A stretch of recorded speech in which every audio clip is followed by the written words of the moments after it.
Good afternoon, everyone, and thank you for joining us for this live session brought to you jointly by the Dalhousie Faculty of Agriculture and Meet Your Farmer. For those of you who may not know, Meet Your Farmer is an initiative developed by the Nova Scotia Federation of Agriculture to help connect people to farmers and others involved in the food industry.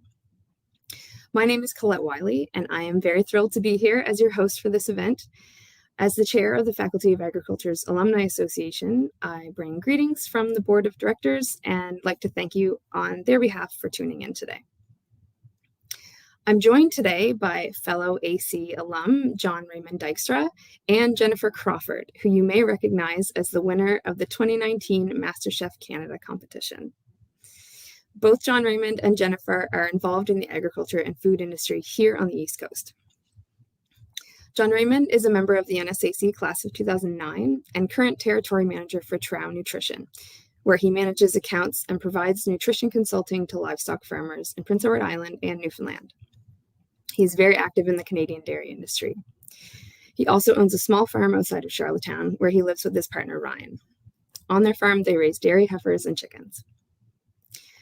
Jennifer Crawford is a public policy professional turned food creative. On top of being an enthusiastic eater and chef, Jennifer brings a bold, candid, and engaging look at mental health, addiction, self-compassion, and joy. Jennifer's path has been anything but linear. Originally from rural Nova Scotia, they stressfully overachieved their way through a few degrees and half a PhD in social and political thought before pivoting to pursue a public policy career.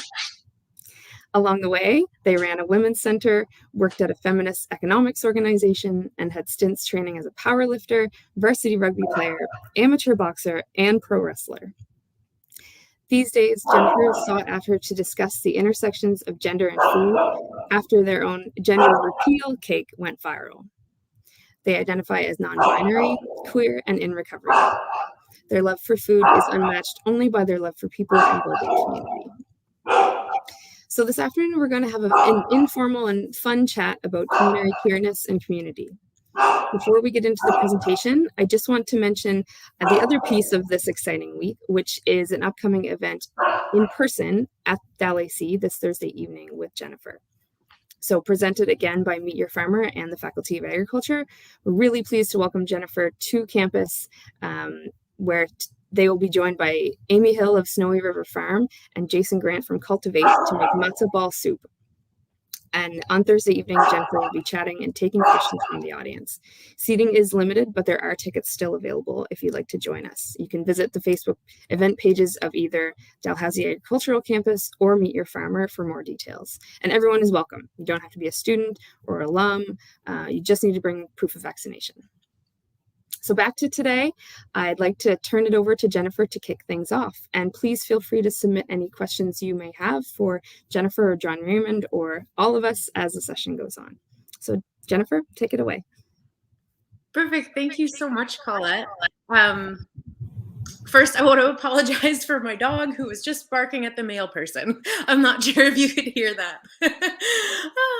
It's such a treat to be here today. And I just wanted to start a little bit by sharing a little bit of my journey. I was thinking how funny it is earlier about what it is like to describe my career path. Just because it's kind of been anything but a path. It's really more of like a constellation of seemingly unrelated things that all come together to, well, yeah, make a life now that I really like and am enjoying. And it's not something that I had seen modeled in the world, I guess, when I started out. So something I really like to emphasize is that if you don't see the kind of life you want out there, it doesn't mean you can't go out and forge ahead and make it for yourself. So I grew up in rural Nova Scotia, like actually not too far from where I live now in Kingston. My dad worked at the post office and my mom was an admin assistant at Cogs in Lawrencetown. I went to school for a bunch of years in a bunch of different areas too, because I really didn't know what I wanted to do. I'm not someone who knew what they wanted to be when they grew up ever. And then, I I forged ahead anyway. I knew I had lots of things that I liked. I was really multi-passionate. The kind of lifelong love has always been food, but I had never seen a way that I could, I don't know, it just didn't feel possible for me to make a career in it, I guess. Um, and so I always just kind of did it on the side as a, like, this brings me a lot of joy and it's going to keep me like well and happy, and it's a chance to create. And I mean, that started from the time I was like 5 or 6 when I realized that I could eat the blueberries in the backyard. We had like a lot of food growing around where we lived. It was, I don't know. To me, it just seemed really exciting that I could go outside and have a snack. Um, and then when I added like butter and sugar, it could make it into something like a pie. It always made me feel like such a sense of like mastery, like the learning of a new skill. Like I remember how intoxicating that was as a kid, like, and just how much kind of like self-esteem it gave me even, to learn things, and that has never gone away. Well, yeah, it's been decades now. Anyway, I started out on a path in doing English literature, and then I did a master's in Atlantic Canada studies at St. Mary's University, and then yeah, moved to Toronto to do a PhD in social and political thought, where I left halfway through to pursue a public policy career. My path often got, well, like in life, there are setbacks and griefs and um, mighty breaks of our heart that send us off on totally different directions sometimes, and that's what happened to me. Well, like anyone, my dad died when I was really young, and that sent me off on kind of a different journey. And I went through a couple really tough relationships that also sent me off on really different journeys, that also involved eventually getting to a point where I had to not achieve at those things anymore. And I had to kind of stop and pause and heal them. So in February of 2018, I was in a really rough place. I had been doing really well, like career wise, but was really miserable in my heart and in my mind. So I had to quit drinking. That was my kind of first moment of clarity. And I got into a trauma treatment program at CAMH, which was the mental health hospital in Toronto. And that was really pivotal for me. Those things, being able to take some time to slow down and heal the traumas that had accumulated over the years, was really powerful. And kind of with the new energy that I was having, from healing, I felt so much better. I was able to really throw myself into cooking. It actually started with a lot of cakes, like pretty much every single day. We had a lot more cake than we could eat, but I mean, it was a good problem. Yeah, out of all the problems to have, it was a much better problem than the ones that I had been having. So I just kept down that path. I actually auditioned first for the baking show and was rejected from that. I like to always mention that just because it's always turned out for me that when I don't get what I want, it's usually because there's something better coming along. There's something else on my path that I am meant for, and there's no way to know that at the time. But when you can kind of just have faith that the universe is looking out for you, and if you keep throwing all your energy into stuff that you care about, yeah, that like things are going to align. It's not always going to make sense at the time. So I was rejected from that, and then I applied to MasterChef Canada later that year, and then, well, yeah, and then I was on it, and then I won it, which was really breathtaking. I went there. Yeah, we filmed only a couple of weeks after I left the trauma treatment program that I mentioned. So I really kind of hit the ground running with all of my distress tolerance skills that I had just learned. And it turns out that they worked. So, I mean, that was really exciting. I had such a ball while I was there. And it really, again, kind of set my life off on a totally different direction. But it wasn't because of trauma this time. It was because of joy and healing. And it's been really like kind of a wild ride ever since. We moved back to Nova Scotia in December of 2019. And we're, oh gosh. Well, and then, everything, gestures generally to the last 2 years, everything happened. And our plans changed again. I had initially really hoped to open a place like in our home and be able to serve food here. And we just haven't felt comfortable doing that with the pandemic and everything. So it ended up turning into a lot of like online content creation and recipe development. I have a column and a show with Extra Magazine online, My Queer Kitchen, where I cook, queer culinary delights. And I've been doing developmental work for different brands, and I have a book that I'm writing. Well, it's taking way, way longer than I thought it would. And with all of the everything I've learned kind of about food sovereignty and like supporting local food over the last couple years, as I get to know like the local purveyors, which has been one of the greatest gifts of where we live, honestly. We have like a back like half acre where I'm hoping to learn how to I'm hoping to learn how to farm that for our own food over the next few years. But something that has been really beautiful and that I've learned the most, I think that I've learned the most from over the last few years, is the power of kind of slowing down and removing the urgency to figure everything out. I used to love figuring it out. I mean, like, that was my main, like, if I just thought about something enough, if I just studied it enough, like including my own self and my own career, my own path, like if I just like furiously thought about it enough, I would be able to figure it out and map it all out. And that's kind of just all evidence of my life would suggest that's kind of not the way things work. So being able to surrender to a bit more slowness and the beautiful possibilities of learning and being really present to what is happening around us kind of has enabled me to learn the best ways to contribute to like the lives of the people I love and the lives of the people in my community, and has given me like a lot more perspective and I guess like freedom in terms of like not having to nail everything down and figure it all out right away. But yeah, food has always kind of been the backbone of everything, and that continues to be the truth for what I do. And I just love every corner of it so much. And yeah, I don't know. I guess that's where maybe I would conclude. Like that's sort of like an accurate picture of the general constellation of how I got to where I am. I always find it so interesting to hear about how people have arrived where they are, because the paths, I think, especially like for me anyway, as a queer person who like came out a little later in life, and again, like came to like feel and embody my own like non-binary-ness also later in life. Like our paths are often so meandering, in a good way. I think it makes us really like multi-passionate, and just it can all be very hard, but it also makes us very powerful, I think. So I'm just kind of curious, John Raymond, if you want to share a bit about your journey and how you landed where you are too.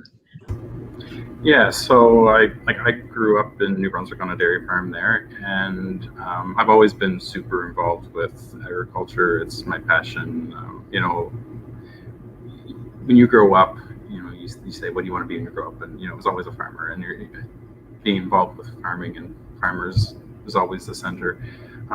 But I knew also early on that I didn't see a lot of people in agriculture like myself. There's not a lot of people in the LGBT community that are visible, at least in the agriculture community. So for me, I, similar to you, was quite late in coming out that way because I didn't see anybody like me. And I didn't even realize how unhappy I was and on edge I was. And finally, it's you have to find that happiness. And I knew that I couldn't keep doing what I was doing. And I knew that I didn't want to give up on agriculture. And so I was 29 when I came out, and it was such a, I thought that not that many people would accept me because I didn't see anybody else like me. And nobody cared. They were all, I mean, they cared. They loved me for who I was. They, you know, they certainly didn't discriminate for me in any which way.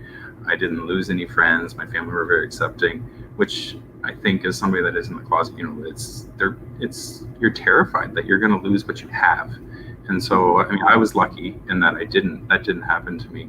But, you know, I also realized that nobody, you know, it didn't really affect anybody. I'm still the same person I was. I was just a much more happier person and much more who I was. So since then, I've certainly found that happiness, and but I also wanted to make sure that, you know, I'm visible and vocal about who I am, because I still have a lot of my friends are farmers, and I know that I am probably the only person from the LGBTQ, you know, plus community that they are friends with. And my friends have kids that are, you know, 10, 12, and I want them to have, you know, their kids to see that their parents have gay friends, or, you know, and that they're okay with it, and that, you know, and that there's a spot for, you know, people like them in the agriculture community. Because I think sometimes we lose a lot of people in the agriculture community because they don't see a spot for them, so they go elsewhere. So I think it's really important to show that visibility and be out there. So now, you know, I've kind of really found my circle of friends. I'm happy. The stress, you know, like I said, you never even realize that stress that's underlying all that time. And I think, you know, even today, being given this platform, I think it's really important, you know, to share with everybody, because everybody has a story. And I think it's important that, you know, we all realize that, you know, how you get there, like you said, everybody's got a different story. How we get there is, as long as we get there, that's the important thing. Yeah. So,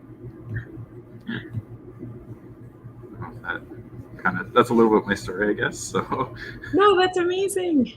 I think too what you said about kind of like not seeing anyone like yourself in the industry, like I think that like that really resonated for me. And even things like just even related to like rural life, because I think like when we're young, like a lot of the like the media that we consume and stuff like that is really like, oh, if you're queer, like you go to the city, like that is the like that's what you do. And it's like there's actually like there's a lot of us in the country, and like the longer that I'm out here, the more it's like, oh, it's literally a gay village. Okay. No, and there is, and it's kind of, I've connected with a few people that I went to AC with that were in the closet at the same time, and you know, and you realize how many of us, you know, were there, and it's kind of too bad that if we would have all known how many people like us were out there, like we would have had a really nice community, but instead we were all living in terror while we were there. But you know, and it would have been, you know, and I think more and more that we have these types of discussions, you know, people realize that, you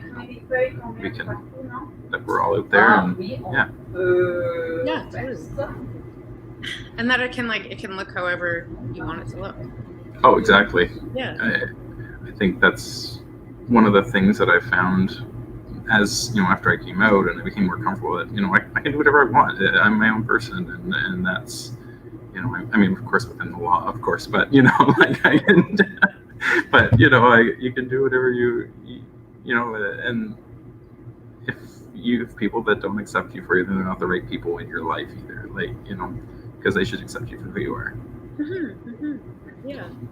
And even like, I like as, yeah, like along my path, like when I came out as queer, and then also kind of like when I quit drinking and kind of went down that path as well, like I was thinking about how like I did lose some people, and like it was really painful. Like there was moments where I was like, wow, I'm not going to survive this. But then like just as quickly, like the right people came into my life, if that makes sense. Like just that we can survive. Like, gosh, yeah, like the queer power of survival is just breathtaking. Like the moments that we think are going to just end us end up like propelling us into this, I don't know, whole new dimension that is so unconditionally loving and creative. And I just wanted to share that, just in case like anyone who is like watching or listening is like scared about losing people. Like if that does happen, you know, like that is the universe kind of pruning things away so the right people will find their way into your life. Like it's going to happen. I think you'll probably agree. Like as you go through this journey, you just keep making the better version of yourself as Yeah. you know accept yourself for who you are, and then the people who surround you. Those are your people, and that's I think really important. Yes. Well, like just I was thinking a lot before the session today, kind of about stuff like something that we talk about a fair amount on like my queer kitchen is the idea of like queer hospitality and chosen family, and like the what like I think there's something really beautiful about and like really specific I think to like queer hospitality, and that it is so like loving and accepting, and like I mean that's why kind of like everyone loves going to like a pride parade or something, because it is like um that sort of what like anything's possible, like there's a anytime you get to witness someone who has like gotten free and is really being themselves, it makes it a little more possible for like every single person whoever comes into their orbit. um so it's like whenever we are doing kind of like that, even like just that personal work in our own journey, it then benefits like everyone in our life, and I think that's really special. Oh, I remember having a conversation with a friend of mine, 2 years after I came out, and they're like, "Oh, you're just such a nicer, happier person to be around," and like, and so it really, it spreads everywhere, and it does affect everybody, and it's you, but it's everybody. So Yeah. I used to think that like healing work, well like I grew up in like the way we grew up, and the like the time, the like I don't know if it was like the era, the class we were in, like all that stuff. Like therapy seemed like a real, like kind of selfish luxury. Like it didn't seem like something that people actually did. Like it just seemed so self-focused that like, why would you do that? Like and that just couldn't be further from the truth, and it just took me a lot of my life to know that. I feel like, I don't know, that has like really, especially in the last couple of years, like that sort of stigma has really like gone away, thankfully. But like anytime you're doing that sort of like personal internal work, even if it feels self-focused, like yeah, like you said, it benefits everyone around you. It's so nice. I think one of the points you made, Jennifer, about it in the queer community, it feels like anything is possible. And another point that you made earlier about food really being the backbone of everything that you've done your entire life. I think it's interesting because food really is the backbone of literally everything. Everybody needs to eat. That's how we function. It's the bottom layer of our society. We have to we need it to live. And I think we like to think that anything is possible in the world of food as well. But I would guess that is certainly in agriculture and also in the world of food presentation as a chef, that there are a lot of gender biases and other biases that you must encounter. So maybe both from a chef perspective and from an agriculture perspective, John, Raymond, if you both could speak to any of those experiences you may have had, or any opinions you'd like to share on how we can eliminate those in our food world.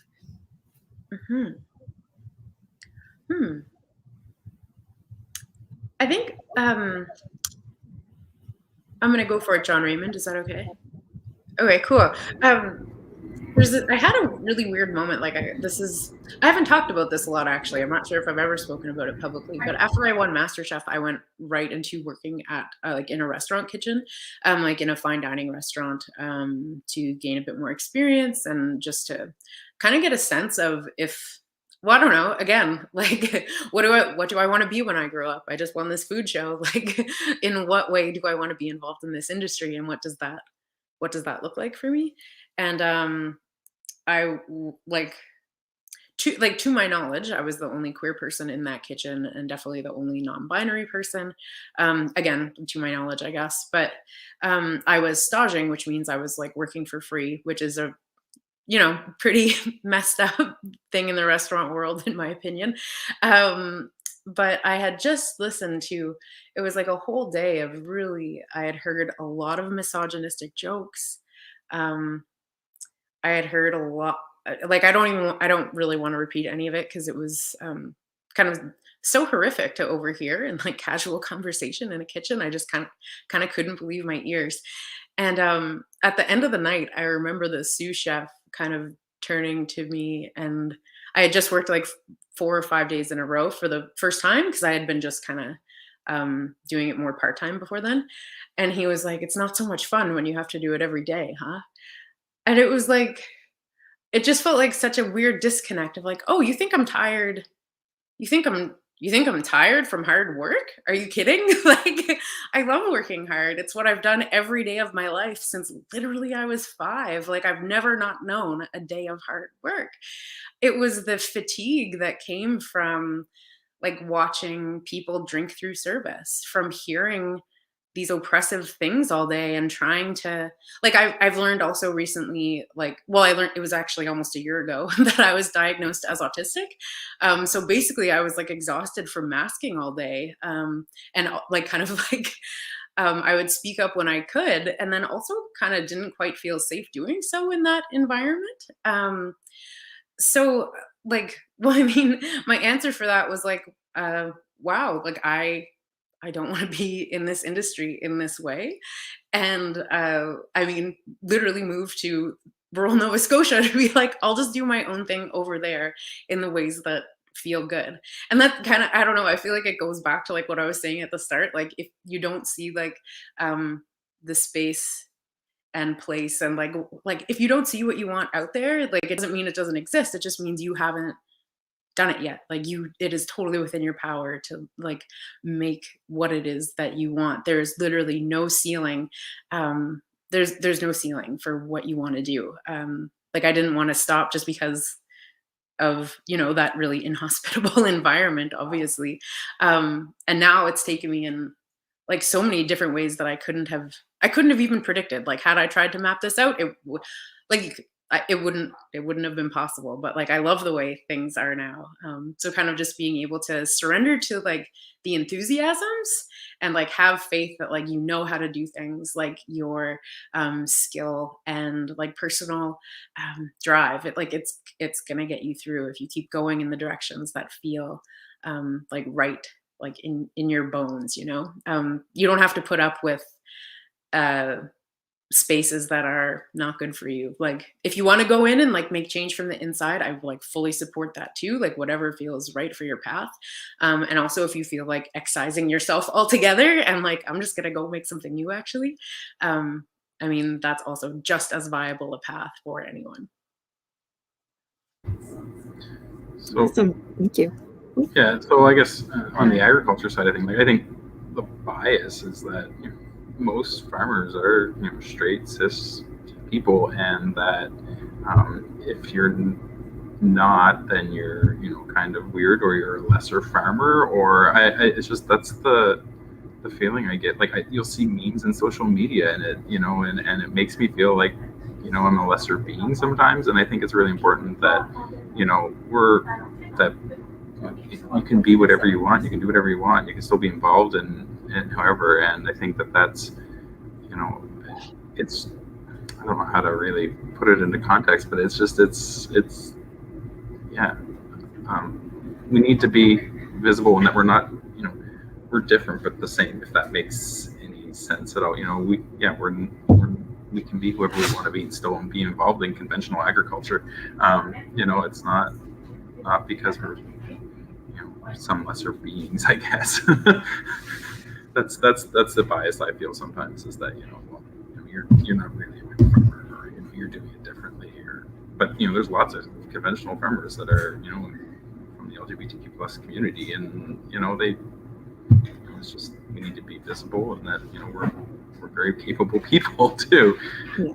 So that's. Do you think there's anything as consumers that we can do from a food perspective to provide support or help challenge those types of situations and experiences? Yeah. Well, just as a enthusiastic eater and consumer of food, like that's honestly like my primary love, which is what made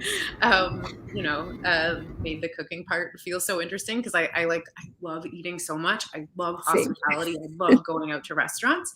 But it has now become really like not super enjoyable for me to go to a restaurant and see a kitchen run exclusively by cis white males. I'm like, it's like it doesn't, like, it immediately to me just, yeah, like I just, it doesn't feel great. So I do a lot of like research about like where I might like where do I want to support, who do I want to support, like what kind of, like that kind of like voting with your money, like every dollar cast is a sort of vote for the kind of world and like the purveyors that you want to see.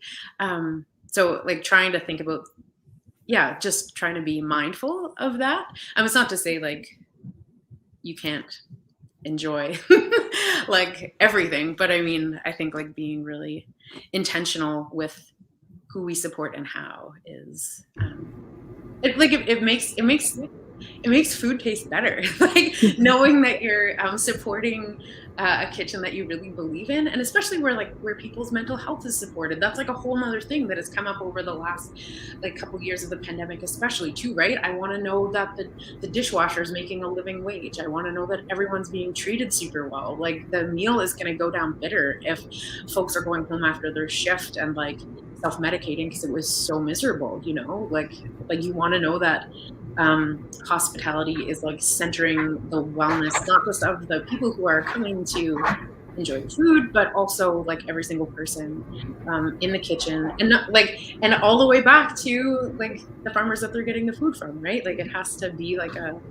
kind of holistically supportive experience. Anyway, just as consumers, like being able to kind of research that stuff and be intentional. And transparency is really helpful and in that for sure. John Raymond, did you want to add something? Well, I think it's just, it's not nice to say, but I think the agriculture community is almost even further behind because, you talk about cis white men, but I mean, it's very much, it's cis white men in the agriculture community that's the perception, it's the farmer, whereas, we're just trying to still get to the fact that, make people understand that, there are women farming and that own their own operations, let alone, people from, our community. And I think, the visibility's out there, and I think advertising and that kind of stuff, and making sure that, we not branding, but, that everybody is aware that, women own businesses in the agriculture community, and that there's people from the LGBTQ plus community that, own businesses and run things, and that, you support those businesses as well, and that people are aware. And I think that's a big one because, everybody still pictures, the old farmer in the plaid shirt and the coveralls as, that's the farmer, and it's not the case anymore. And I think I think we've got a bit of a ways to go still, but we are working hard at, trying to get better at, doing that. But like you say, and then also, very much voting with your dollar and spending the dollars where they need spent. That's I very much agree with that. I spend my dollars, where with businesses that I appreciate their values and where they lie. Like, just may I tag one thing onto that? Yeah. Like just like knowing like how hard money has been for so many people this year. Like if you don't have money to spend, like that, there's ways of supporting that are like maybe you give like a farmer you really like on Instagram a follow. Like maybe you share their products. Like maybe you share when they're going to be at certain farmers markets. Like that kind of stuff. Like there's all sorts of ways that like don't have to involve money to support as well. And even just like something that I was trying to be really intentional about the last couple of years is like diversifying like who I follow like in the food community. And there's so many like kind of rural queer farmers now, like on Instagram, on TikTok, like doing so much like knowledge sharing, and it's really like we might be like thousands of miles away, but I feel like I'm learning so much, like just from the kind of like generosity of queer folks all across North America, which is pretty cool. Yeah, awesome. Social media is so powerful and amazing in some ways and challenging in others, but it is incredible to be able to connect with folks that you would have no other way to connect with otherwise. We do have a few comments coming in. So here's a fun question from Macy for both of you. What is your favorite food and why? I'll go first this time, I guess. For me, like, I grow a big garden at home, and I have my chickens that lay eggs, and and for me, it's not so much a specific food. For me, what I get really excited about is when I cook a meal with a lot of the food I've grown myself. That is, like, it makes me so unbelievably proud to think, I have put this table in front of me, and I'm certainly not on Jennifer's level of cooking, but I do love cooking, and I do get some good compliments, but and so for me, it's when I know where it's coming from, and and that I've worked hard, and that it's I'm benefiting from my own hard work, and that I can turn something that came out of the ground or from my animals into this amazing food. And that to me is more my favorite food, not so much a certain no, it's not just lasagna, for example. It's the concept that's more my favorite food, more so than a particular thing.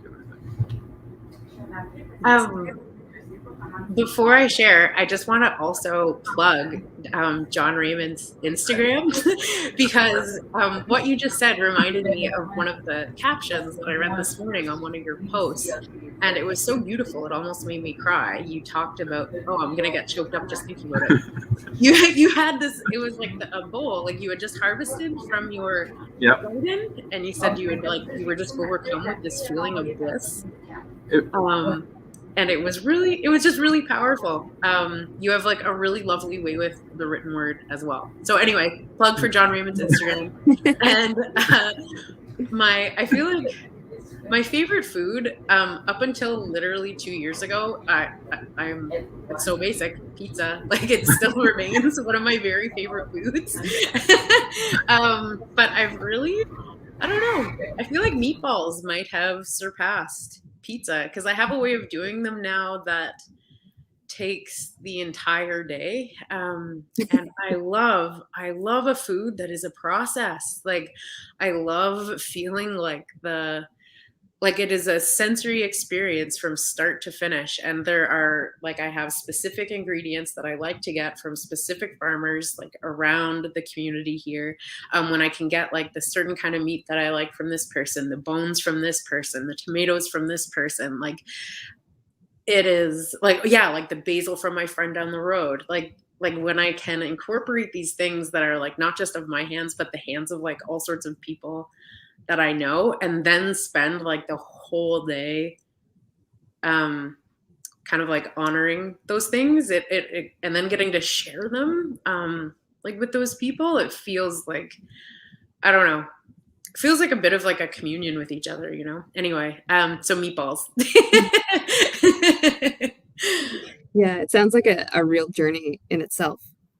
Yeah. Process. And it means if I'm making meatballs, it means that I have some time. It means that there is the luxury of time, which I think is the greatest luxury of all, basically. And it probably means that people are coming over, which is such a treat because, for a bunch of the last 2 years, people were not coming over at all for a while, so now as we are kind of cautiously doing that a little bit, it feels even I don't know, I loved cooking for people pre-pandemic, and now it feels just sacred start to finish. It's so wonderful. To add into that, it's you're sharing your own joy with your friends, you're sharing your passion, your joy with them, and it feels like a privilege that you can do that. Yes. Yeah. Yes. Everybody benefits from your joy. Yeah, it's contagious, right? I think that was your post, right? I feel like joy is contagious, and joy and gratitude to me are really linked things. And I think that's I just get that sense from you a lot. It feels very effuse, the gratitude and the joy. It's great when you can share it with everybody, because that's when everybody can appreciate it and they feel it. Everybody feels good at the end of it. Who doesn't love getting together with their friends and having a great meal, and then also that sense of accomplishment too, that you created this and you're creating this feeling amongst your friends, and that you can instill such happiness in with them from your own joy of cooking and joy of cooking. Anyway, that was not planned, but you know, I think that that's a really cool thing as well. Like, I love when I have friends over for a meal. Yeah, it's wonderful to share food and for it not to feel like an obligation when every part of it is a part that you can enjoy right through to the end, which is the actual eating and sharing with others. Yeah, it kind of changes the entire approach. Well, I think too, like, just to bring it back to like queerness stuff, like, and just because like I love overthinking feelings, I love thinking about feelings so much and why we have them and why, you know, anyway, like, I think like as a queer kid, like, I definitely know what like a very tense kitchen table can feel like too, right? Like, and I think that's not an uncommon experience, and I think that like during the pandemic especially, that was heightened for a lot of queer youth, to be like to have a kitchen table not feel particularly hospitable. So to like be a queer adult and like, man, I'm 40. Like, does that make a queer, like, am I a queer elder now? Like, I feel like I am, and like maybe, and like to be able to create like a joyful table when you know how, when you know how it can be otherwise, feels really like healing as well, I guess, really powerful. And to get to share that, yeah. Yeah. Yeah, that's a really good point. We have to be cognizant of homes where that aren't safe spaces, especially over the last couple of years, where, you know, most of us have felt safe at home, and that is the place where we've been instructed to be and can feel safe being there. But there are a lot of people where that isn't the case. So that's a really great point to make, Jennifer. I think I don't see any other questions coming in from the audience. A few nice comments here, but maybe just one more question that I have that I would like to pose to you, just really quickly as a way to wrap up. Hopefully we leave on a positive note, but some good, insightful conversation. One thing that both of you would like to see completely change in agriculture, in the restaurant world, just in the food industry as a whole, would love to hear your thoughts on that. No, it's a tough one. What a doozy! Good finale.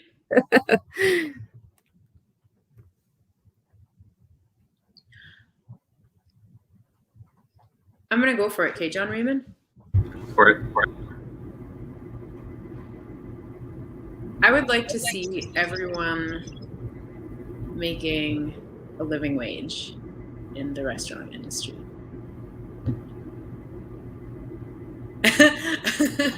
Hashtag no nuance November. Not even gonna bother explaining. Everyone should be getting a living wage at this point. Yeah. That's a good one. Absolutely. Yeah. I think it almost, mine kind of carries on into the farming side of things. And I think it's, we live in a country where we're very lucky in that, food sovereignty, and we have accessibility to, a lot of food. And, I think that we sometimes underestimate the amount of work that goes into that, and consumers don't realize that. And I think that, they think, oh, it comes from the grocery store, and the grocery store, it's always full. And one of the things I've kind of lucked out when I go to Newfoundland is, they're not quite as, self-sustaining in their agriculture, and so they rely on a lot of things to come over. And when the boats aren't going, you look at the grocery store shelves and they do get a little empty pretty quick. And I think that, it's a reminder that, we really need to support, our local agriculture. And I think that making the consumers understand that, and that the farmers that are putting that food on their table deserve to make a living wage, and that they are also business owners too, but that they deserve to have everything that everybody else has, and that they're not just a farmer. I think that for me, I think I would like to see change in the agriculture community, or not agriculture, but food industry. Awesome. Also really good and on the nose. Those are fantastic. So I guess just to wrap things up, I want to thank everyone for tuning in. And thank you both for having this incredible conversation today. I think it's been really fantastic conversation. Love to hear your perspectives. And just finally, I want to mention one more time the event that's taking place this Thursday evening in person at the Agricultural Campus here in Bobble Hill. So Jennifer will be with us in person in the dining hall, I believe, in Jenkins Hall. And we'll be cooking matzo ball soup, which sounds like it's going to be a lot of fun. So there'll be some more conversation at that event, any questions, chatting, and there are still seats available for that. So it is free to attend. You just have to register online ahead of time, and you can find it. I believe it's left in the chat here if you're watching. But if you check out the Meet Your Farmer or the Dal Agricultural Campus Facebook pages, you can make your way there from either of those. And everyone is welcome. You don't have to be a current student or an alumnus of the campus to join us. We'd love to see you all. You just have to come with your proof of vaccination. So, yes, thanks again, Jennifer and John Raymond. Enjoy the rest of your Monday, and see you soon. Thank you.